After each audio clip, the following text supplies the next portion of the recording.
Erkin Asiya Radyosu'nun 9. noyabr xabar qilishicha, ijtimoiy taratqularda tarqalgan Xitoyning Korli shaharlik saqchi idorasiga oid bo'lgan bir tutish buyrug'ida Mahmud Moydin ismli bir jinoyatchining qochib yurayotganligi va bu vaqtda uchur yetkazuvchilarga 200 ming yuan mukofot berilganligi uqtirilgan. Erkin Asiya Radyosu muxbirining bir qancha kundan beri elib borgan telefon ziyoratlari davomida Mahmud Moydinning 17 yillik kesib o'tilgan bir mahbus ekanligi va Korlidagi ishlab chiqarish bilan 29 tuvan turmasidan qochganligi dalillangan. Korli shaharlik JX idorasi tarafidan 3 noyabr kuni tarqatilgan mazkur tutish buyrug'ida bu yil 54 yoshga kirgan qochqin jinoyatchi Mahmud Moydinning aslida Korlining Qari yo'lg'in yezisiga noposliq ekanligi qayd qilingan.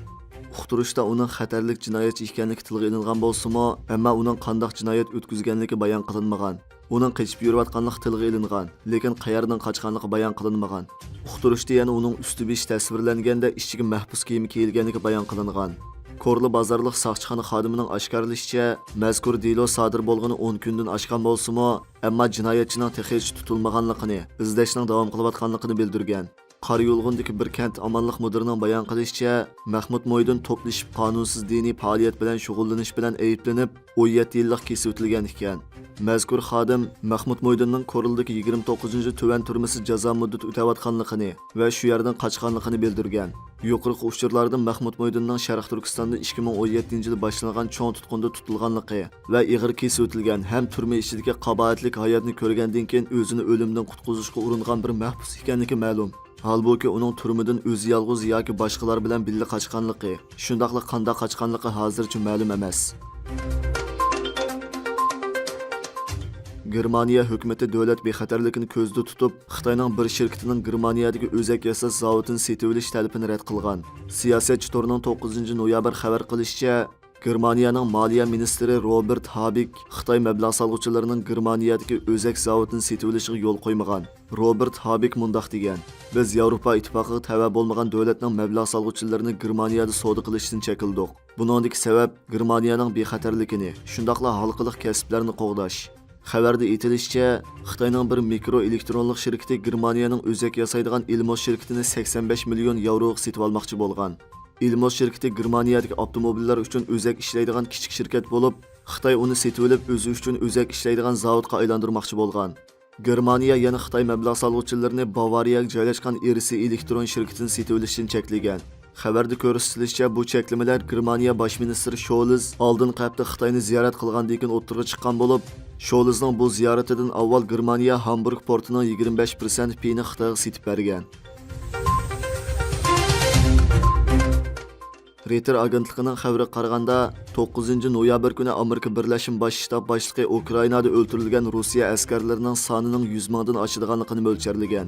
Shundaqla Ukraina askarlarining o'xshash talofatga uchragan bo'lishi mumkin degan. Chorshanba kuni aytganda Rossiya askarlarining Ukrainaning janubidagi strategik bozori Xersondan chekinganligini e'lon qilgan. Bu Rossiyaga nisbatan cho'ng bir o'ng'ishsizlik va urushning yoshirin bo'lish nuqtasi ekan. Ba'zi mutaxassislar Rossiya prezidenti Vladimir Putinning eng yangi mag'lubiyati Ukrainaning kuch jihatdagi ortiqchiligi bilan suhbatlashishi mumkin degan. Boshqa mutaxassislarning qarashicha, Rossiya suhbatdan foydalanib kelar qatimliq ehtiyojlik hujum uchun kuchini qaytadan qurollantirishi mumkin degan. Rossiya fevral oyida Ukrainaga keng ko'lamda tajovuz qilgandan buyon, Amerika va Shimoliy Atlantik ahdi tashkilotining ittifoqdoshlari Ukraina kuchlarini qurollantirib, o'zini qo'g'dashni tavsiya qilib kelgan. Milliy, ya'ni bu urushda hozirgacha 30 million Ukraina xalqi musofirga aylangan. 40 mingdan ortiq Ukraina fuqarosi o'ldirilgan bo'lishi mumkin degan. Xitoyning yuqumning oldini olish va kontrol qilish ostida har qaysi joylarda ig'ir darajada insonparvarlik ofatlari yuz bermoqda.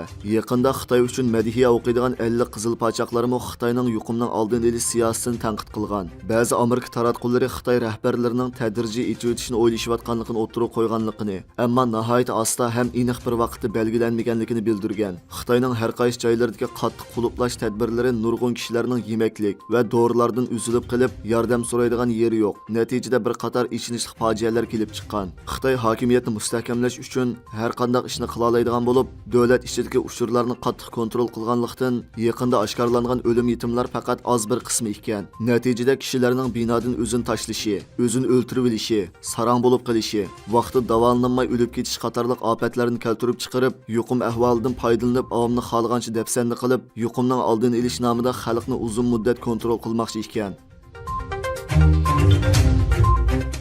Yumg'oq sut kishilarga tunishliq bo'lgan ta'm kirgizgich ko'ktat bo'lib, tomoqni ta'mli qilibla qolmay, yana cho'ng ming'ining harakatini yaxshilaydi ekan. Yumg'oq sutda bir xil tabiiy filavin turi moddasidagi karabsha elementi bor bo'lib, cho'ng ming'idagi hujayraning shakllanishini qo'zg'ab, ming hujayralari orasidagi munosabatni kuchaytirib, cho'ng ming'ining iqtidorini yaxshilaydi ekan.